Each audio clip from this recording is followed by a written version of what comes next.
ठीक, रेडी है ना।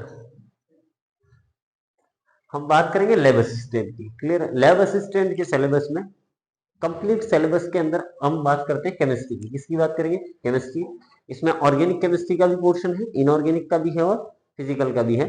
ऑर्गेनिक का पोर्शन हम चालू करेंगे लैब असिस्टेंट के अंदर। कौन से पोर्शन का चालू करेंगे? Lab assistant. ठीक है, लैब असिस्टेंट में हम क्या चालू करेंगे? Organic chemistry. क्या चालू करेंगे? ऑर्गेनिक। अब लैब असिस्टेंट में ऑर्गेनिक के नाम पे है क्या क्या चीजें, पहले तो ये बात करते हैं। ठीक, तो ऑर्गेनिक केमिस्ट्री के अंदर ऑर्गेनिक क्या होता है, कैसे होता है, आपको इसके अंदर अगर एक सिंगल डाउट आ गया तो तब बात करेंगे अपन, पर पहले अपन इसको सिलेबस की डिस्कशन करते हैं। तो ऑर्गेनिक केमिस्ट्री, ऑर्गेनिक केमिस्ट्री में सबसे पहली चीज है आपके IUPAC नेमिंग। ठीक है, कंपाउंड की IUPAC नेमिंग। इसके बाद में जनरल ऑर्गेनिक केमिस्ट्री फर्स्ट। ठीक है, इसके बाद हम पढ़ेंगे GOC सेकेंड। GOC सेकेंड के बाद में हम पढ़ेंगे आइसोमेरिज्म, और आइसोमेरिज्म के बाद में हम लास्ट टॉपिक पढ़ेंगे हाइड्रोकार्बन। और इसके अलावा जो भी रह गया उसको हम कहां पढ़ेंगे? तो मिसलेनियस में पढ़ेंगे। कहां पढ़ेंगे? मिसलेनियस में। तो हमारा लैब असिस्टेंट का ऑर्गेनिक केमिस्ट्री का जो सिलेबस है वो क्या है? IUPAC, GOC first, GOC second, isomerism, hydrocarbon and miscellaneous. 1 2 3 4 5 और 6, ये 6 टॉपिक है। क्लियर?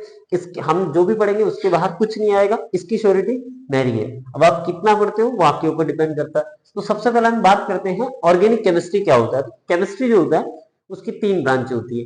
एक होती है फिजिकल, मेजरली बात करें, वैसे तो आप आगे जाओगे तो साहब MSc करोगे तो अलग अलग बहुत सारी स्ट्रीम होती है, जैसे पॉलीमर केमिस्ट्री भी है। पर अगर हम मेजरली बात करें इस सिलेबस के अकॉर्डिंग, तो केमिस्ट्री की 3 ब्रांच होती है। एक होती है ऑर्गेनिक, एक होती है इनऑर्गेनिक और एक होती है फिजिकल। क्या होती है? Organic, inorganic and physical.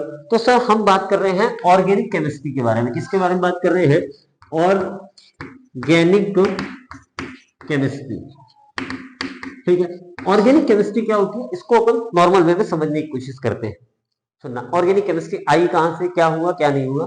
तो according to NCERT, according to NCERT है ना, एनसीईआरटी के अकॉर्डिंग 11th क्लास की NCERT chapter number 3 periodic table, उसके अकॉर्डिंग अर्थ पर टोटल नंबर ऑफ एलिमेंट कितने हैं? 114। कितने एलिमेंट हैं? 114 एलिमेंट, मतलब तत्व। ठीक है, तत्व क्या होता है हम उसकी भी बात करेंगे। क्लियर? टोटल एलिमेंट कितने हैं? 114। इसमें 2 एलिमेंट स्पेशल हैं, एक है कार्बन और एक है हाइड्रोजन। क्लियर? एक है कार्बन, एक है हाइड्रोजन। इन दो को छोड़ दो तो पीछे कितने बचते हैं? 112। क्लियर? इसमें कोई आपत्ति? अब सुनना, कार्बन जो होता है ये जनरली कैसा होता है? काला होता है। कैसा होता है? कार्बन कैसा होता है? काला। और हाइड्रोजन को प्यार से बोला जाता है आवारा। क्या बोला जाता है? आवारा, है ना। तो आवारा element, Rajasthan pre medical test जब किसी जमाने में RPMT हुआ करता था तो उसके अंदर एक सीधा सीधा क्वेश्चन पूछा था कि इसमें से आवारा एलिमेंट कौन सा है। क्लियर है? तो यहाँ फर्स्ट क्वेश्चन तो अपना यहीं से बन जाता है कि आवारा एलिमेंट, हाइड्रोजन का एक नाम क्या होता है? आवारा एलिमेंट। अब हम जिस सोसाइटी के अंदर रहते हैं, ठीक है, उसके अंदर अगर अपन बात करते हैं तो सोसाइटी छोड़ो, अगर अपन बात करते हैं यहाँ पर नॉर्मल कि सर 114 एलिमेंट में से 112 एलिमेंट कार्बन और हाइड्रोजन के साथ में बॉन्ड बनाना पसंद ही नहीं करते थे। ठीक है, तो सर जब आपसे कोई दोस्ती नहीं करता तो भगवान आपको एक स्पेसिफिक गुण देता है। ठीक है, तो सर कार्बन को एक गुण दिया, इन दोनों से 112 लोग दोस्ती कर नहीं रहे थे। ठीक है, तो कार्बन को एक स्पेशल प्रॉपर्टी दी जिसे हम कहते हैं केटेनेशन, हिंदी में कहते हैं श्रृंखलन। कौन सी प्रॉपर्टी दी? श्रृंखलन, केटेनेशन या श्रृंखलन नाम की प्रॉपर्टी दी। इसके अंदर होता क्या? तो कार्बन जब आपसे कोई दोस्ती नहीं कर रहा है तो आप हमेशा जीवन पर अकेले रहोगे ना। अब पता चला कि कार्बन कार्बन कार्बन, दुनिया में बहुत सारे कार्बन थे, उनसे कोई दूसरे 112 एलिमेंट में कोई दोस्ती करना पसंद नहीं कर रहा था, तो भगवान ने एक गुण दे दिया इनको कि बेटा तू जा तो खुद के साथ में बॉन्ड बना सकता है। मतलब एक कार्बन दूसरे से, दूसरा तीसरे से, तीसरा चौथे से आपस में क्या बना सकता है? बॉन्ड बना सकता है। तो कार्बन को एक स्पेसिफिक प्रॉपर्टी मिल गई। अब सुनना, तो जैसे फॉर एग्जांपल अगर मैं यहां पे लिखूं, अब मैं सिलेबस को रब कर रहा हूं तो यहां पर देखना, ठीक है, तो कार्बन को एक विशेष गुण मिला कैटेनेशन का, 1 2 3 4 5 6 7 8, क्लियर। तो अब इस टाइप से कार्बन आपस में जुड़ता गया। हो सकता है उसमें एक कार्बन ने दूसरे से, हो सकता है 3 कार्बन ने आपस में बॉन्ड बनाना चालू किया। अब कार्बन की वैलेंसी होती है कितनी, 4। वैलेंसी का मतलब क्या होता है, ये सीधी सी बात समझने की कोशिश करें। वैलेंसी मतलब जो जितने मैक्सिमम बॉन्ड बना सकता है वो उसकी वैलेंसी होती है ना। जो जितने बॉन्ड बनाता है उतनी उसकी क्या होती है, वैलेंसी। मान लो मेरा एक्सीडेंट होगा, मेरा एक भी हाथ नहीं है, तो मेरी वैलेंसी क्या होगी, 0। एक हाथ बच गया तो मेरी वैलेंसी कितनी, मैं एक ही हाथ मिला सकता हूँ ना, तो मेरी वैलेंसी कितनी होगी, 1। अगर मैं 2 हाथ है तो मेरी वैलेंसी 2। मान लो मेरे 4 हाथ है तो मेरी टोटल वैलेंसी कितनी हो गई, 4। तो कार्बन की वैलेंसी जो होती है ना वो कितनी होती है, 4। मैक्सिमम वैलेंसी कार्बन की कितनी होती है, 4। मतलब एक कार्बन 4 लोगों के साथ में क्या कर सकता है, बॉन्ड बना सकता है। तो सुनना सर, इस कार्बन ने तो 4 लोगों के साथ दोस्ती बना ली, और हमेशा कभी ना कभी तो ऐसा होगा ना कि लास्ट में एक कोई ना कोई कार्बन रहेगा जो किसके साथ बॉन्ड बनाएगा। तो सर कार्बन के साथ में किसने बॉन्ड बनाना चालू किया, हाइड्रोजन ने। हाइड्रोजन ने बोला कि देख तेरे साथ कोई दोस्त बना, तेरे से कोई दोस्ती कर नहीं रहा, तो तेरे जहां वैलेंसी कम पड़ेगी वहां पर आके मैं जुड़ जाऊंगा, ठीक है, तुझे इसकी चिंता करनी ही नहीं है। तो कार्बन और हाइड्रोजन ने आपस में मिलके, कार्बन और हाइड्रोजन ने आपस में मिलके लगभग 70 लाख, कितने, लगभग 70 लाख या 7 मिलियन कंपाउंड बना दिए। और बाकी जो 112 एलिमेंट थे तो कार्बन और हाइड्रोजन को नकार रहे थे कि तेरे से दोस्ती नहीं करनी है, इनके अप्रोक्सीमेट 70,000 कंपाउंड मिलते हैं। कितने कंपाउंड मिलते हैं, 70,000। इन दोनों ने आपस में मिलकर कितने कंपाउंड बना लिए, 70 लाख। अब आप बोलोगे कि सर ऐसे बहुत सारे कंपाउंड होते हैं जिसमें कार्बन और हाइड्रोजन के अलावा दूसरे एलिमेंट भी होते हैं। जैसे आपने एक प्यारा सा कंपाउंड, हम बात करते हैं इथेनॉल की, किसकी बात करते हैं, इथेनॉल, ठीक है। इसकी वैलेंसी CH3, जहां वैलेंसी कम पड़े वहां हाइड्रोजन से सेटिस्फाइड करनी है। तो सर इसमें भी तो ऑक्सीजन है। सर जब कार्बन अपना साम्राज्य बढ़ा रहा था, जब कोई व्यक्ति बड़ा होता जाता है तो लोग क्या करते हैं, उसके साथ जुड़ना चालू करते हैं ना। जो पहले विरोध कर रहे थे वो बाद में क्या करते हैं, जुड़ना चालू कर देते हैं। तो कार्बन और हाइड्रोजन ने मिलकर 70 लाख कंपाउंड बनाए। उनमें से बहुत सारे कंपाउंड ऐसे भी होंगे जिसमें कार्बन और हाइड्रोजन के अलावा भी दूसरे एलिमेंट मिले। अब टोटल कंपाउंड कितने हो गए, 70,000 और 70 लाख। अब 70 लाख कंपाउंड के अंदर कार्बन भी है और हाइड्रोजन भी है। अब बताओ जहां जहां कार्बन होगा, कार्बन अपनी प्रॉपर्टी शो करेगा कि नहीं करेगा। तो बताओ इन 70 लाख कंपाउंडों की अपनी प्रॉपर्टी होगी कि नहीं होगी, है ना। इन 70 लाख प्रॉपर्टी में सब, इन 70 लाख कंपाउंड में सब में लगभग कार्बन है, तो बताओ कुछ ना कुछ प्रॉपर्टी तो सबके अंदर मिलेगी। तो इन 70 लाख कंपाउंडों की स्टडी करने के लिए केमिस्ट्री की एक ब्रांच अलग से सेट करी गई, जिसको क्या कहा गया, ऑर्गेनिक केमिस्ट्री। ऑर्गेनिक केमिस्ट्री किसको बोला गया कि सर इन 70 लाख कंपाउंडों की स्टडी करने के लिए एक ब्रांच बनाई गई, जिसको क्या कहा गया, ऑर्गेनिक केमिस्ट्री कहा गया। अब इन 70 लाख कंपाउंडों को कहेंगे क्या, तो सर इन 70 लाख कंपाउंडों को कहा ऑर्गेनिक कंपाउंड। क्या कहा, ऑर्गेनिक कंपाउंड। तो सुनना सर, केमिस्ट्री की वो ब्रांच जिसमें ऑर्गेनिक कंपाउंड की स्टडी की जाती है उसे हम क्या कहेंगे, ऑर्गेनिक केमिस्ट्री कहेंगे। कोई आपत्ति है क्या, सर केमिस्ट्री की वो ब्रांच जिसमें ऑर्गेनिक कंपाउंड, है ना, केमिस्ट्री की वो ब्रांच जिसमें ऑर्गेनिक कंपाउंड की स्टडी करेंगे उसे हम क्या कहेंगे, ऑर्गेनिक केमिस्ट्री कहेंगे। सर अब ऑर्गेनिक कंपाउंड किसको कहेंगे, तो बताओ इन 70 लाख कंपाउंडों को ऑर्गेनिक कंपाउंड कहा है ना। इन 70 लाख कंपाउंडों में सबसे कॉमन बात क्या, कार्बन। तो जिस कंपाउंड में कार्बन दिखता है वो क्या होगा, ऑर्गेनिक कंपाउंड होगा। अरे क्लियर है। तो ऑल कार्बन कंटेनिंग कंपाउंड मैं लिख सकता हूं क्या, all carbon containing compound are organic compound. अरे कह सकते हैं ना कि सर वो सारे कंपाउंड जिसमें कार्बन दिखेगा उन्हें ऑर्गेनिक कंपाउंड कहेंगे। सर वो सारे कंपाउंड जिसमें कार्बन दिखेगा उन्हें ऑर्गेनिक कंपाउंड कहेंगे। और ऑर्गेनिक कंपाउंडों की स्टडी केमिस्ट्री की जिस ब्रांच के अंदर की जाती है उसे हम क्या कहते हैं, ऑर्गेनिक केमिस्ट्री कहते हैं। अब सुनना सर, जीवन में हर जगह अपवाद या इंग्लिश में बोले तो एक्सेप्शन चलेगा, क्लियर है। तो सुनना यहां पर मैं 4-5 कंपाउंडों के नाम लिख रहा हूं। जैसे सबसे पहला नाम बताओ, Na2CO3 कार्बन है। अरे कार्बन दिख रहा है ना, ये रहा, क्लियर है। सर दूसरा कंपाउंड NaHCO3 कार्बन है, अरे है ना।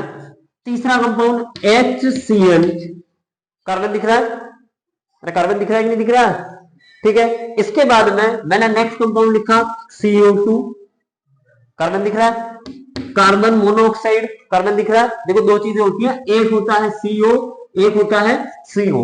अगर दोनों ही सेम साइज के मतलब कैपिटल है तो इसे कहते हैं कार्बन मोनोऑक्साइड, मोनोऑक्साइड। और अगर दोनों की साइज अलग अलग है तो ये एक एलिमेंट है जिसको प्यार से कहते हैं कोबाल्ट। कोई आपत्ति?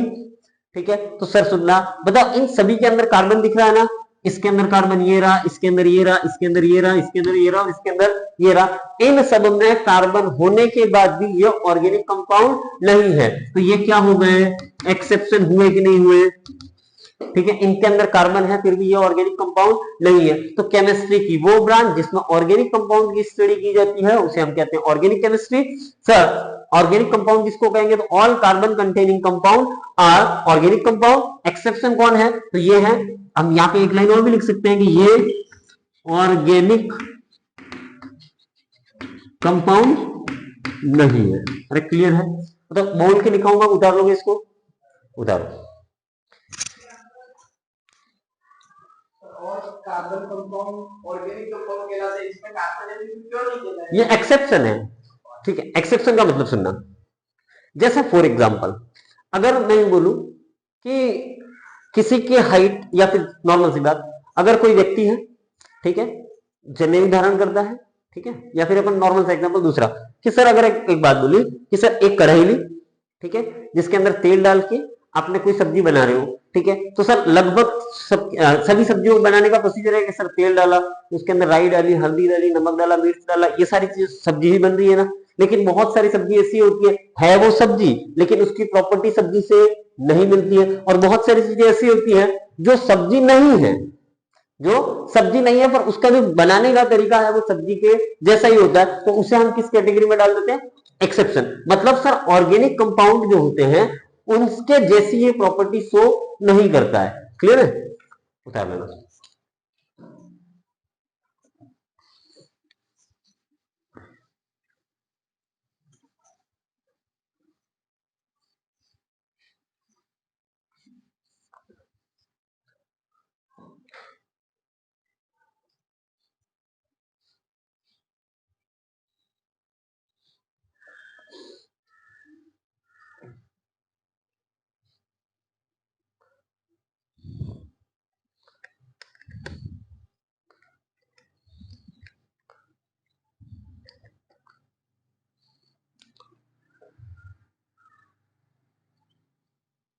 ठीक है, हवा आ रही है, ओके।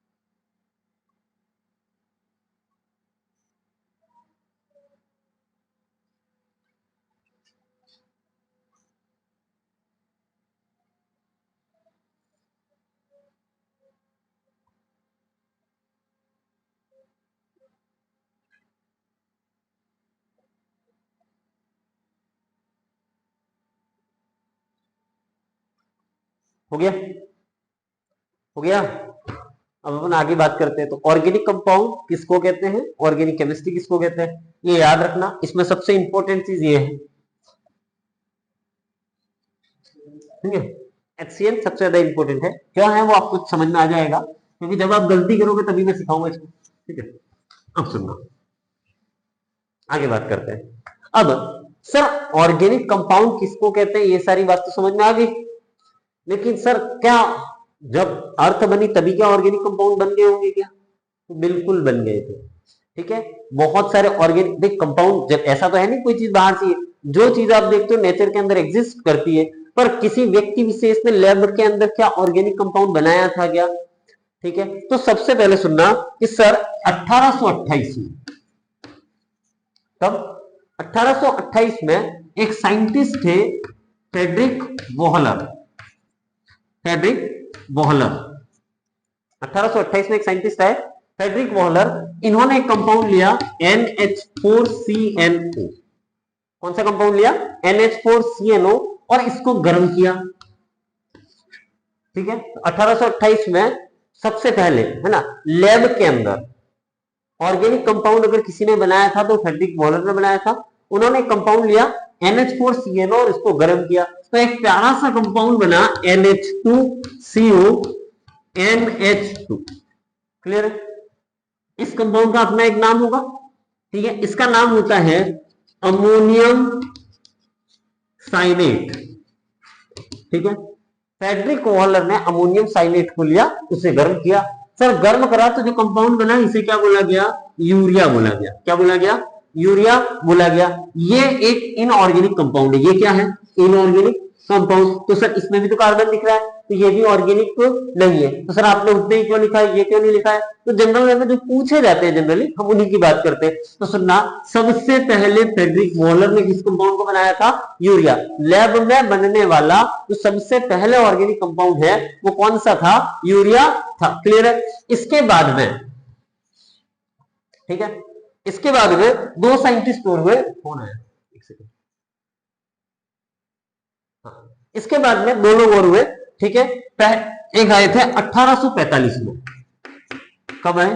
1845 में। उन्होंने जो कंपाउंड बनाया वो था CH3COOH। ठीक है, 1845 में जो दूसरा ऑर्गेनिक कंपाउंड बना था वो कौन सा था? CH3COOH। और 1856 में एक और साइंटिस्ट आए, इन्होंने बनाया CH4 मीथेन। ठीक है, आपको जो पूछा जाएगा वो क्वेश्चन यही होगा। 1828 में फ्रेडरिक वॉलर आए। ठीक है, साइंस में पूछने के लिए बहुत सारी चीजें होती है, लेकिन सर जो ज्यादा इंपॉर्टेंट है ये एनसीईआरटी के अंदर लिखे हुए, इसलिए अपने आप मेंशन कर लिए। तो सुनना, 1845 में कॉल्बे आए। कौन है? कॉल्बे। उन्होंने क्या बनाया? Acetic acid. और एक और आए बर्थोलेट। बर्थोलेट। तो बर्थोलेट ने क्या बनाया? मीथेन बनाया। सबसे जो इंपॉर्टेंट चीजें जो पूछी जाएगी वो यही पूछी जा सकती है कि लैब में बनने वाला सबसे पहला ऑर्गेनिक कंपाउंड कौन सा था? तो सर यूरिया था। किसने बनाया था? फ्रेडरिक वॉलर ने बनाया था। किससे बनाया था? अमोनियम साइनेट से। बाकी तो दो डेट याद रखना। 1845 में कोल्बे ने क्या बनाया था? Acetic acid. और 1856 में बर्थोलेट ने क्या बनाया था? मीथेन। क्या बनाया था? मीथेन। क्लियर है? अब सुनना, सर ये तीनों की तीनों जो कंपाउंड है ना वो किससे बनाए गए थे? इनऑर्गेनिक कंपाउंडों से बनाए गए थे। किससे बनाए गए थे? इनऑर्गेनिक मटेरियल लिए और उससे क्या बनाए गए? ये कंपाउंड बनाए थे। क्लियर है? आपको याद कौन सा डेटा रखना है? सिर्फ ये याद रखना है, बाकी कोशिश करिएगा। ठीक है, उतारो।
क्या?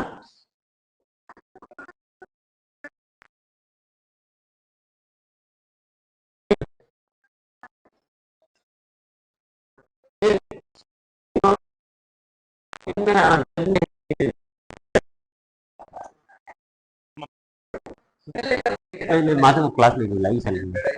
लाइव से करेगा। एक काम करें, गाड़ी लेने बिना दुकान में जाए। गाड़ी लेने बिना दुकान में हो गया? हो गया? अब मतलब 70 लाख कंपाउंडों के बारे में याद रखना है। ठीक है, अपने सिलेबस में सारे नहीं है, तो 70 लाख कंपाउंडों को याद रखना है। तो क्या एक एक लाइन से याद किए होंगे क्या? जनरली एक स्कूल में अगर 1000 बच्चे हैं, ठीक है, तो उन 1000 बच्चों की स्टडी करनी है, तो उनको क्या करते हैं, अलग अलग क्लासों में डिवाइड कर देते हैं। क्लास में भी डिवाइड करने के बाद वो सेक्शन बना देते हैं, ठीक है। सेक्शन बनाने का हर जगह अपना एक क्राइटेरिया होता है। तो इन कंपाउंडों की स्टडी करने के लिए सबसे पहले इनका क्या किया गया, क्लासिफिकेशन। तो हेडिंग डालना classification of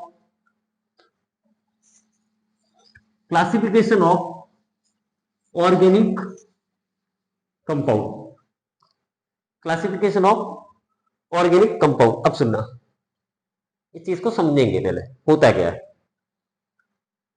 classification of organic compound होता है क्या सर, क्लासिफिकेशन का मतलब क्या होता है। तो जैसे मान लो आप किसी किराने की दुकान के अंदर जाते हो, ठीक है, मान लो चार दोस्त हैं, उन चारों ने किराने की दुकान खोली। एक दोस्त ने क्या किया, कहीं से सामान लाके बेचेगा, तो उसने क्या किया, एक ड्रम लिया, उस ड्रम के अंदर सारा सामान डाल दिया। अब कोई व्यक्ति आ रहा है, तो क्या चाहिए, साबुन चाहिए, तो वो पूरा सामान बाहर निकाल के उसमें साबुन निकाल के दे रहा है, ठीक है, बाकी सामान वापस भर दे रहा है, ठीक है। फिर कोई आया, चावल चाहिए, तो वापस से पूरा सामान निकाल रहा है और फिर दे रहा है। एक तो किराना ऐसे चल सकती है। दूसरा किराना कैसे चल सकती है कि सर एक काम करो कि जिसकी रेट ज्यादा, ठीक है, जिसकी रेट ज्यादा वो सामान रखो आगे, जो सस्ता उसे कहां रखो, 100 के बना दिया, या ऐसे जो काउंटर के जस्ट पास में लगाया, महंगा सामान मेरे पास में रहेगा, जो सस्ता सामान है वो दूर रहेगा। तो उस क्लासिफिकेशन का एक बेस है रेट, रेट के बेस पे उसने क्लासिफाई किया। तीसरा क्लासिफिकेशन, एक काम करो, जो खाने का सामान है, किसकी बात कर रहा हूं, जो खाने पीने का सामान है उसको एक जगह रखा, ठीक है, जो कपड़े धोने का या वॉशरूम से रिलेटेड है उसको एक जगह रखा। एक क्लासिफिकेशन ऐसा हो सकता है। तो हर क्लासिफिकेशन का अपना एक बेस होता है ना, ठीक है। और एक जो क्लासिफिकेशन दिया कि जैसे मान लो सिर में लगा, जो सामान रेगुलर यूज में आता है, ठीक है, उसको सबसे आगे रखा, ठीक है। इसके बाद में जो सामान भी महीने में एक बार यूज आता है उसको थोड़ा और ऊपर रखा, और जो साल में यूज में आता है उसे थोड़ा और ऊपर रख दिया, क्योंकि उसका ज्यादा जरूरत नहीं पड़ती। तो हर क्लासिफिकेशन का अपना एक बेस होता है ना। तो हम कौन से बेस पे क्लासिफिकेशन की बात कर रहे हैं, तो ऑर्गेनिक कंपाउंडों के स्ट्रक्चर के बेस पे हम क्लासिफिकेशन की बात कर रहे हैं। किसके बेस पे बात कर रहे हैं, on the basis of structure, संरचना के आधार पर ऑर्गेनिक कंपाउंडों का वर्गीकरण। क्लियर है, तो ब्रैकेट में लिख देना संरचना के आधार पर। किसके आधार पर बात कर रहे हैं,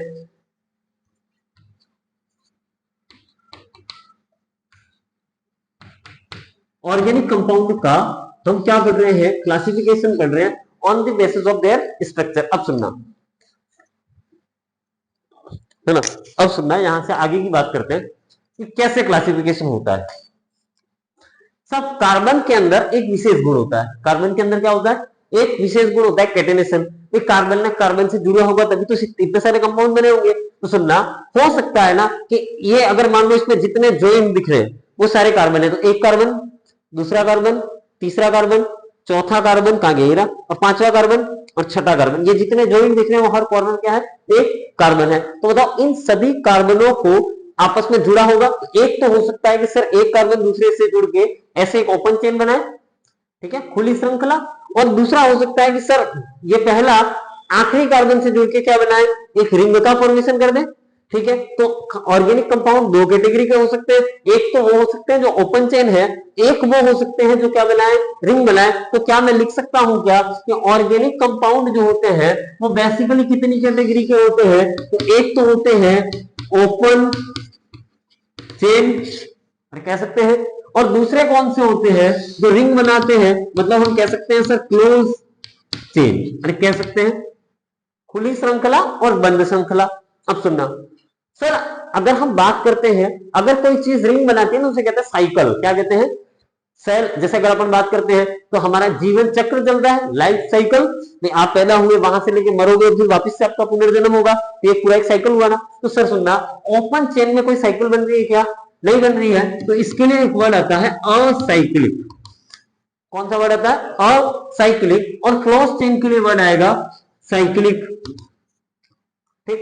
एक हो गए एलिसाइक्लिक, असाइक्लिक और ओपन चेन। अब सुनना सर, असाइक्लिक जो कंपाउंड है इनको एक और नाम दिया जाता है एलिफेटिक। क्या नाम दिया जाता है, एलिफेटिक। क्या बोला जाता है, एलिफेटिक बोला जाता है। अब क्यों बोला जाता है, क्या बोला जाता है, जब हम आगे बात करेंगे तब बात करेंगे, ठीक है। अब ओपन चेन कंपाउंड जो थे, इसकी बात कर रहे हैं हम, ओपन चेन कंपाउंड, ये कार्बन कार्बन से जुड़ के एक लंबी श्रृंखला बने। अब कार्बन और कार्बन के अंदर देखो तीन टाइप की स्ट्रक्चर हो सकती है। हो सकता है पूरी पूरी कार्बन चेन में कार्बन और कार्बन के बीच में, किसकी बात कर रहा हूं, कार्बन और कार्बन के बीच सारे बॉन्ड सिंगल हो, ठीक है। ऐसा भी तो हो सकता है कि सर इस चेन के अंदर कार्बन और कार्बन के बीच हो सकता है डबल बॉन्ड हो, डबल बॉन्ड का नंबर 1 से लेकर इनफाइनाइट तक हो सकता है, क्लियर है।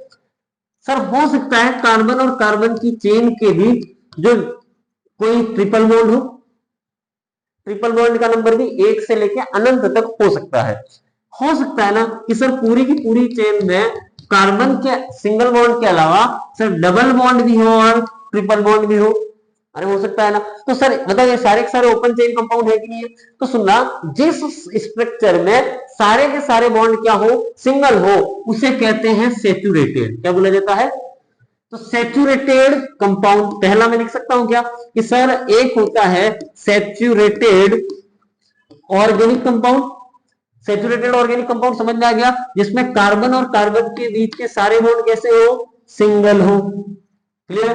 दूसरा कि सर हो सकता है कि कार्बन और कार्बन के बीच में या तो डबल बॉन्ड हो या ट्रिपल बॉन्ड हो या डबल और ट्रिपल दोनों हो, तो इन सबको किस कैटेगरी में रखा जाता है, अनसैचुरेटेड। किस कैटेगरी में रखा जाता है, अनसैचुरेटेड ऑर्गेनिक कंपाउंड। अरे कोई आपत्ति क्या इसमें, अब सुनना सर अनसैचुरेटेड में भी तो 3 कैटेगरी है, एक अनसैचुरेटेड वो जिसमें कार्बन और कार्बन के बीच में सिर्फ डबल बॉन्ड हो, एक अनसैचुरेटेड जिसमें सिर्फ ट्रिपल बॉन्ड हो, और एक जिसमें डबल और ट्रिपल दोनों हो। तो इस बेस पे अनसैचुरेटेड कंपाउंडों को अगेन कितनी कैटेगरी में क्लासिफाई किया जाता है, 3 कैटेगरी में क्लासिफाई किया जाता है, क्लियर। फर्स्ट कैटेगरी कौन सी, जिसमें सिर्फ डबल बॉन्ड हो, तो उन्हें प्यार से कहा जाता है अल्कीन।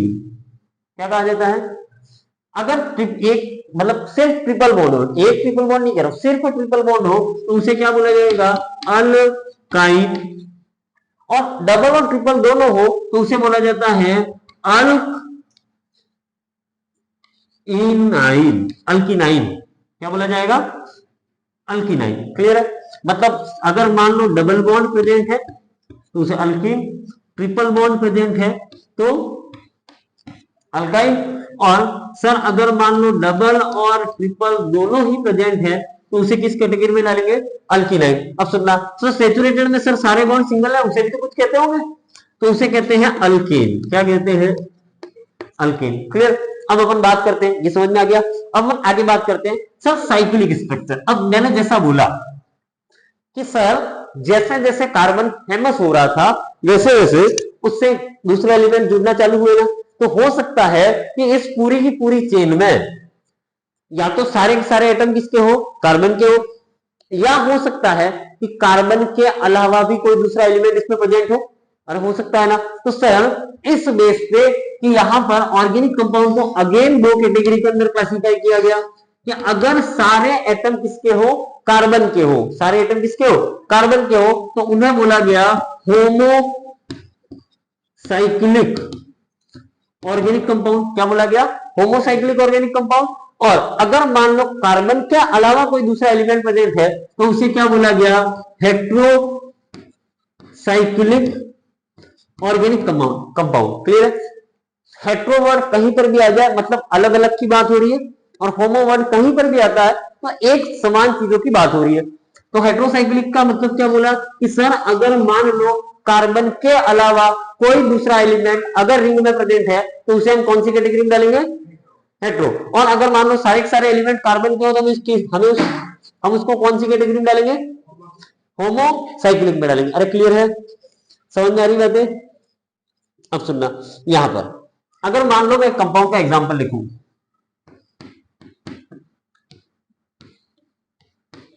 ये बताओ ये होमोसाइक्लिक होगा कि हेट्रोसाइक्लिक, तो कार्बन के अलावा ऑक्सीजन दिख रहा है, ये क्या है, ऑक्सीजन है, तो ये कौन सी कैटेगरी में आएगा, हेट्रोसाइक्लिक। सर यहाँ पे तो कार्बन की वैलेंसी 4 नहीं है, तो कार्बन की वैलेंसी 4 हम कैसे कर देंगे, हम सब जानते हैं सर, पहले ही बोल रखा है कि हाइड्रोजन हमेशा इसके लिए तैयार है। अब होमोसाइक्लिक, होमोसाइक्लिक को भी 2 कैटेगरी में बांटा, हो सकता है कार्बन कार्बन के बीच में सर साइक्लिक होमोसाइक्लिक कंपाउंड सिर्फ कार्बन हो, लेकिन सर अगेन इसको 2 कैटेगरी में क्लासिफाई किया जाता है। सर एक होता है होमोसाइक्लिक में एलिसाइक्लिक कंपाउंड। क्या होता है, एलिसाइक्लिक कंपाउंड। एलिसाइक्लिक का मतलब कि सर रिंग में सारे के सारे एलिमेंट कौन से हो, कार्बन के हो। जैसे मैंने एक कंपाउंड बनाया ये, मतलब सारे के सारे जिसमें हर कॉर्नर क्या है, कार्बन है, तो सिर्फ कार्बन है ना। क्या इसमें साइक्लिक रेजोनेंस नहीं है? अभी अपन ने रेजोनेंस पढ़ा नहीं है, इसलिए मैं इसके बारे में ज्यादा डिटेल में बात नहीं करूंगा। सर सारे के सारे एटम किसके हैं, कार्बन के। एक मैंने ये बनाया, ठीक है, इसमें भी रेजोनेंस। रेजोनेंस का मतलब अभी अपन ने ज्यादा नहीं पढ़ा है, तो मैं रेजोनेंस का मतलब जहां अल्टरनेट आपको पाई बॉन्ड दिखे, pi sigma pi sigma pi sigma, है ना। मतलब यहाँ पे दिख रहा है क्या, पाई सिग्मा सिग्मा नहीं दिख रहा अल्टरनेट, तो ये कौन सी कैटेगरी में आ गए, एलिसाइक्लिक। एलिसाइक्लिक का मतलब कि सर जिसमें साइक्लिक रेजोनेंस ना हो। क्या बोलूं मैं, साइक्लिक रेजोनेंस ना हो, मतलब चक्रीय अनुनाद ना हो, है ना। और होमोसाइक्लिक का दूसरा एग्जांपल जो होता है वो होता है एरोमेटिक। कौन सा होता है, एरोमेटिक, जिसमें साइक्लिक रेजोनेंस हो, जस्ट लाइक यहां तक, ठीक है। हर कॉर्नर एक कार्बन, पूरी पूरी रिंग है, अल्टरनेट पाई सिग्मा दिख रहा है ना। तो ये इसमें चक्रीय अनुनाद है, यहां से गिनना चालू करोगे ना, pi sigma pi sigma pi sigma pi sigma, वापस घूम के आ रहा है, तो इसमें चक्रीय अनुनाद है, तो ये क्या हो गया, एरोमेटिक। वापस सुन लेना, ऑर्गेनिक कंपाउंड को दो कैटेगरी में बांटा गया। एक हो गया कौन सा, ओपन चेन, दूसरे हो गए क्लोज चेन। ओपन चेन को फिर किसके दो कैटेगरी में बांटा गया, सेचुरेटेड और अनसेचुरेटेड। सेचुरेटेड को हिंदी में कहते हैं संतृप्त, और अनसेचुरेटेड को क्या कहते हैं, असंतृप्त। अब सेचुरेटेड को तो सीधा अल्केन की कैटेगरी में बांटा, अनसेचुरेटेड को फिर तीन कैटेगरी में बांटा, अल्कीन, अल्काइन एंड अल्कीनाइन। क्लियर है सर। साइक्लिक कंपाउंड को फिर दो कैटेगरी में बांटा है, होमोसाइक्लिक एंड हेट्रोसाइक्लिक। होमोसाइक्लिक में कौन कौन आते हैं, एरोमेटिक और एलिसाइक्लिक, जबकि हेट्रोसाइक्लिक में कोई कैटेगरी नहीं है, जनरली उतारू।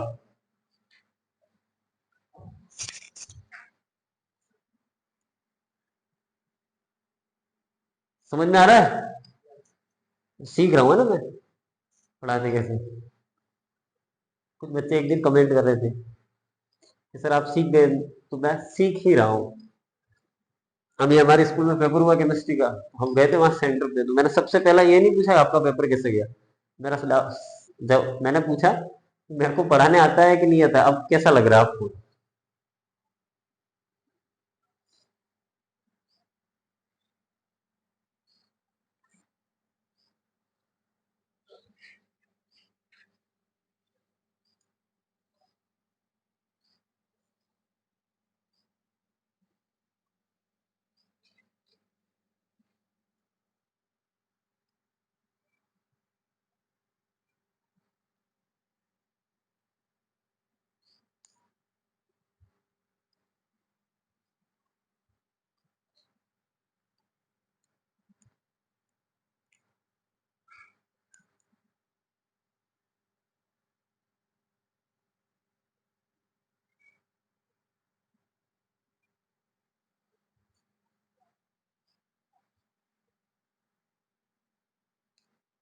कल से 5:30 बजे आ जाना है।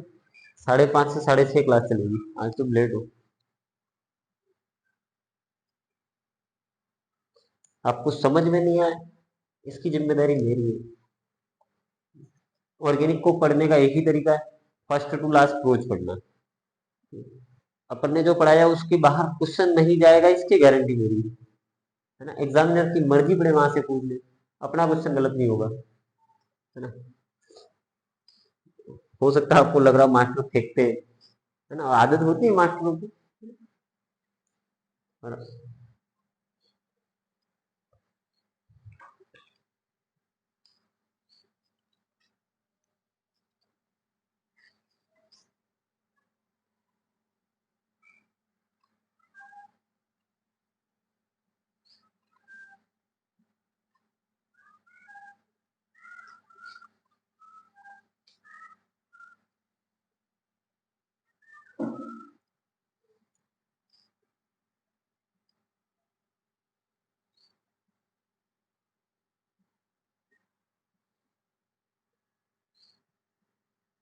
हो गया।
ये एलिसाइक्लिक,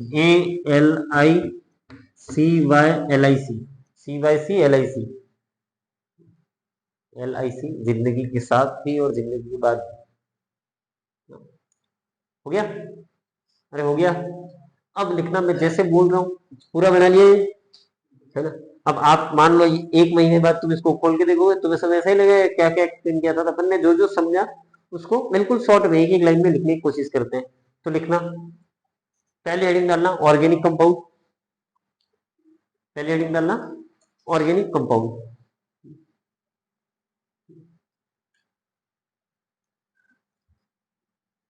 ठीक है, जो समझा अब उसको एक एक चीज को लिखें। ऑर्गेनिक कंपाउंड, ठीक है, तो हिंदी में लिखवाऊं या मिक्स लैंग्वेज में लिखाऊं? ठीक है, मिक्स में लिखेंगे। ठीक है, लिखना सभी कार्बन कंटेनिंग कंपाउंड, कंटेनिंग मतलब युक्त, कार्बन युक्त, है ना?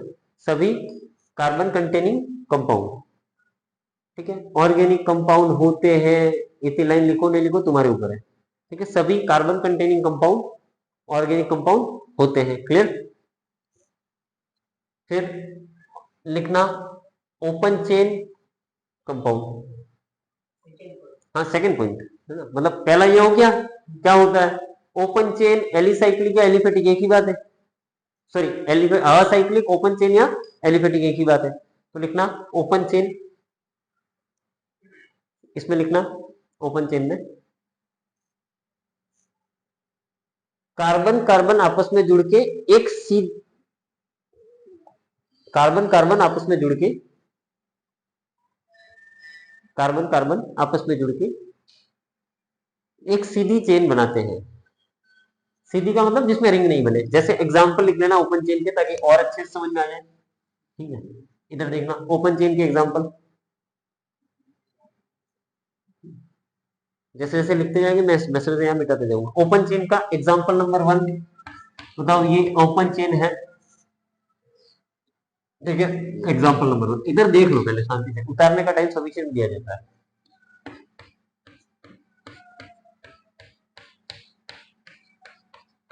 बताओ ये ओपन चेन है, ओपन है ना, कहीं पे रिंग नहीं बन रही है। तीसरा,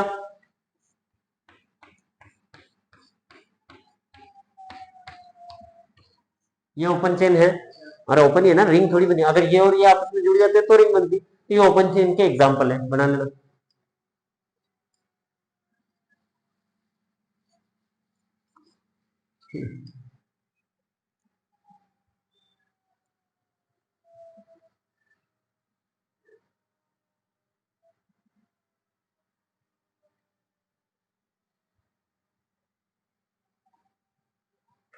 ठीक, रब करो इसको। अब सुनना तीसरी बात यहाँ पर, हाँ मोस्ट इंपोर्टेंट, जहां पे बच्चों को डाउट होता है। मैं अगर आपके सामने एक कंपाउंड बनाया मैंने, ये वैलेंसी हाइड्रोजन से सेटिस्फाइड है, ठीक है, और एक कंपाउंड बनाया मैंने ये, और एक कंपाउंड बनाया मैंने ये, इन तीनों में से सेचुरेटेड मतलब ये कौन सा है? अगर मैं इसको ए नाम दूं, इसको बी नाम दूं और इसको सी नाम दूं, तो बताओ इन तीनों में से सेचुरेटेड कंपाउंड कौन सा है? सी। तो सी होगा ना, तीनों तीन सेचुरेटेड है। मैंने तब बोला था कि जब बॉन्ड की बात करें तो बॉन्ड किस और किसके बीच में देखना, कार्बन और कार्बन के बीच में। क्लियर है?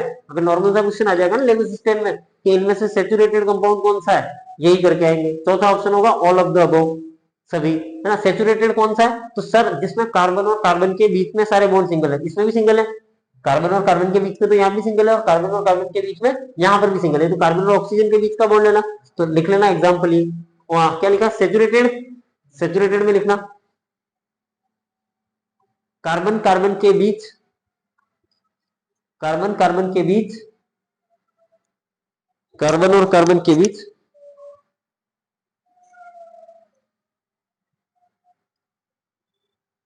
सारे बॉन्ड सिंगल, सारे बॉन्ड सिंगल होते हैं। ठीक है, एग्जाम्पल में लिख देना सारे के सारे सेचुरेटेड है।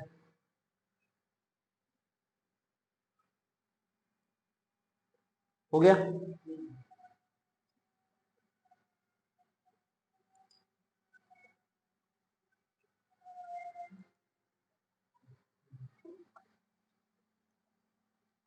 ठीक, एग्जाम्पल लिख लिए। अब अपन आगे बात करें अनसैचुरेटेड। अनसैचुरेटेड इसमें लिखना कार्बन कार्बन के बीच अनसैचुरेटेड अनसैचुरेटेड अनसैचुरेटेड कंपाउंड जिसमें कार्बन और कार्बन के बीच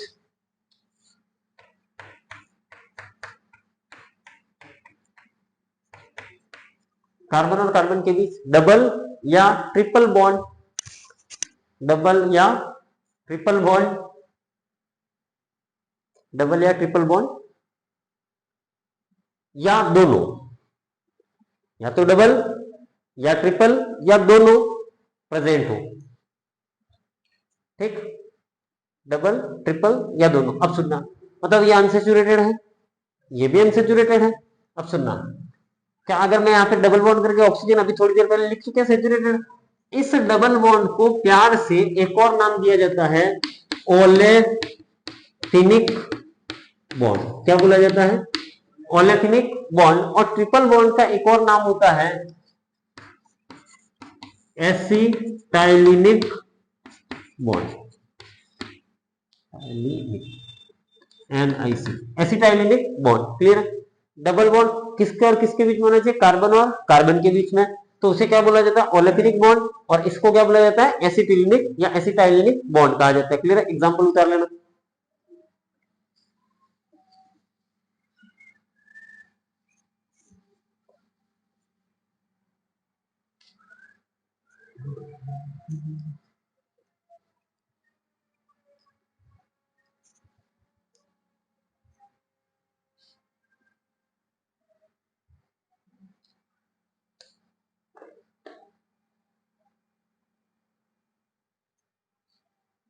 लिख लिया? अरे लिख लिया क्या? ओलेफिनिक क्या होता है, एसिटाइलिनिक क्या होता है, समझ में आ गया? अब एक क्वेश्चन लिखना, अब एक क्वेश्चन लिखना।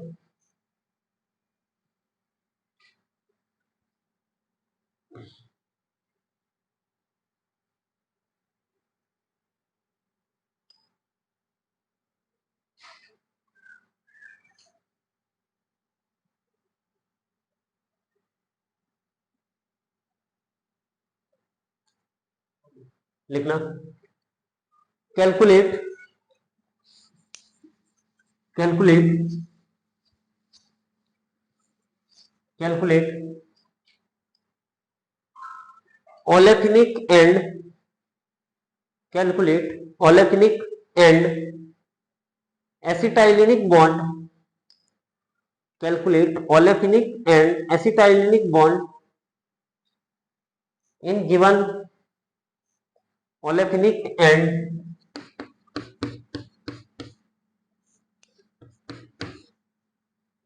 Olefinic and acetylenic bond in given organic compound.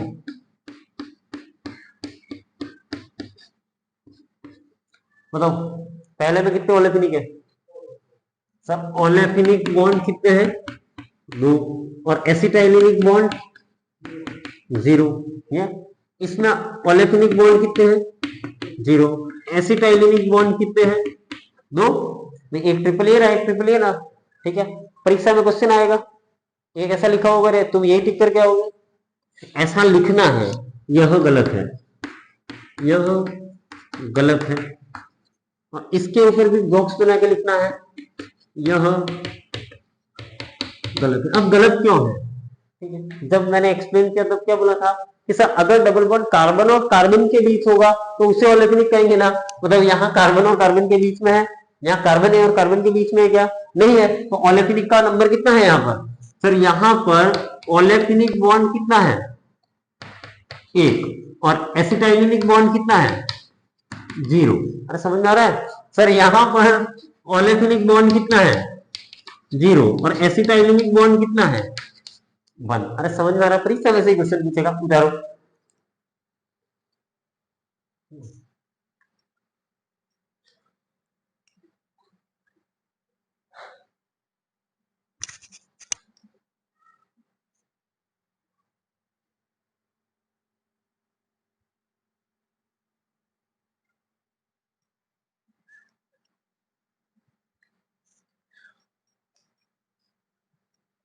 लिख लिया? यहां से कल देखेंगे, क्योंकि अभी रिकॉर्ड प्रॉपर हो नहीं पाएगा। समझ में आ रहा है? कोशिश कर रहे हैं। आज की क्लास से 3 क्वेश्चन बनते हैं। एक तो हाइड्रोजन को आवारा एलिमेंट कहते हैं, इनमें से कौन सा कंपाउंड ऑर्गेनिक नहीं है, ज्यादा प्रोबेबिलिटी आपको जो ऑब्जेक्टिव ऑप्शन दिए हैं वही होगा। दूसरा क्वेश्चन ये हो गया। तीसरा कि इनमें से कौन सा कंपाउंड जो है लैब में पहली बार बनाया गया था, ठीक है। चौथा क्वेश्चन ओलेफिनिक बॉन्ड क्या होता है, एसिटाइलिक बॉन्ड क्या होता है। क्लियर है? यहाँ से आगे का हम कल पढ़ेंगे। क्लियर? आज की क्लास से हमने 4-5 क्वेश्चनों का डिस्कशन किया, है ना। मैंने कोशिश की कि परम पिता परमेश्वर के आशीर्वाद से आपको भी समझ में आया, मेरे को थोड़ा थोड़ा पढ़ाने आ जाए। ठीक है, आज के लिए इतना ही। धन्यवाद।